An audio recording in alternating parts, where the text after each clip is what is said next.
It's super easy, it's super fun. I'm feeling baked potato bar, and it's happening right now.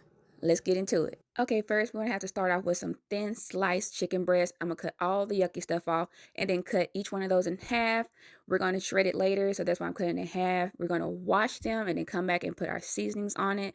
This is what I use: onion powder, garlic powder, Mrs. Dash, the green one, all-purpose seasonings, Italian seasoning, and smoked paprika. Now don't forget your gloves, best friend, because now we're going to mix all those ingredients into the meat. Now while we're here, let's go ahead and put the potatoes in the oven at 460 degrees for 45 minutes to an hour. I did put 2 holes on the top of each potato, so make sure you do that before you close the foil. So now this is where we mix the meat, and it should be looking just like that. All right, we're going to take them and put them in a hot oil pan, as much as you can fit in there, okay? And then we're going to leave them in there for about 5 to 6 minutes on one side, flip them over, and then we're going to leave them in there for another 4 to 5 minutes. And while they do that, I'm going to go ahead and start on my teriyaki sauce, which is requested from my husband. He's a teriyaki guy. But these are going to be my ingredients. I'm going to have, well, you see it up there, shit. It's light soy sauce, cup of water, light brown sugar, everything light. White vinegar, if you prefer rice vinegar, that is fine too. Then you're going to do 2 cloves or 2 teaspoons of the ready minced garlic.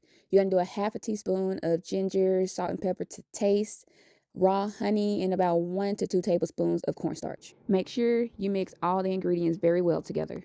Okay, after you're done with that, you're going to set that to the side, and we're going to go ahead and check on our chicken. It looks pretty good. We're going to go ahead and take them out of the pan.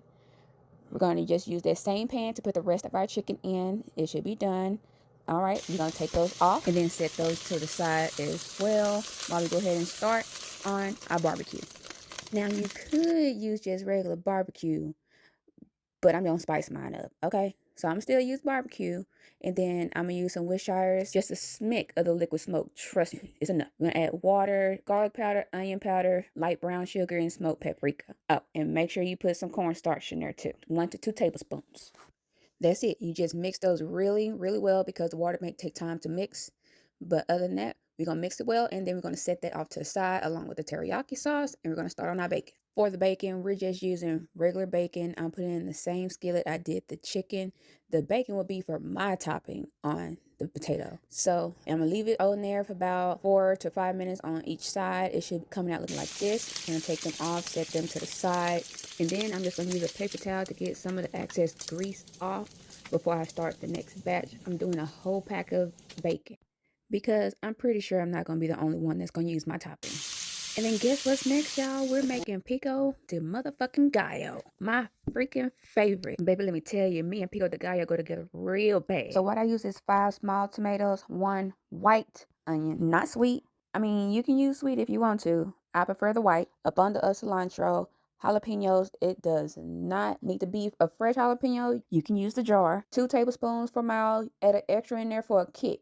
Just a kick, not hot, and just a little, you know what I'm saying? And then you use 4 to 5 tablespoons of lime juice. Again, that do not need to be fresh. You can use the bottle of lime juice in the refrigerator, just 4 to 5 tablespoons, and that's all you need. And then you're gonna season to taste with the salt, pepper, and Mrs. Dash, the green one, or you can use all-purpose seasoning. And that's it for the pico de gallo. Just make sure everything is chopped up real good and mixed real well. And best friend, please start making your pico de gallo at home. Trust me, because the one at the store is a lie. All right, let's give it a taste. This tastes good. All right, let's go ahead and set up the bowl. Okay, y'all, our baked potato bar is set. Let's go ahead and call my boys in here so they can go ahead and make up their potatoes. They have their own preference on the taste of meat. Baby boy likes barbecue, my hubby likes teriyaki, and I like bacon. But they use my bacon anyway. I knew it. All right, dinner is done. Everybody's serving up their potatoes. Let's see what hubby thinks. So what you got in your potato?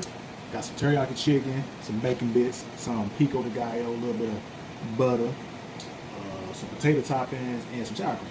So, there you go, they dig in, you know. Really like that. Look at that, look at that, look at that, look at that, look at that.